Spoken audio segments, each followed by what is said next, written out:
Oh no, we did it again. We can now jailbreak iOS 18.3.2 with Uncover. Follow me, and I'm going to show you exactly how to do it. On Safari, you need to visit uncover.vip. O is a 0, so don't forget that. Here, you need to press Jailbreak, and then click Allow.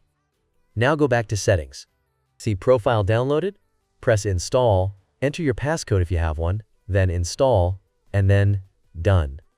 Now go to the home screen, and you should see the Uncover app. Go ahead and open the app, and here click Jailbreak, and now, as you can see guys, it is just jailbreaking my device. Here we're going to press Respring, and what this will do is basically restart the device with Cydia. The phone has been restarted, so let's get in, and we did get the app right here, so be sure to try this out for yourself. Get the word out, because this is super cool.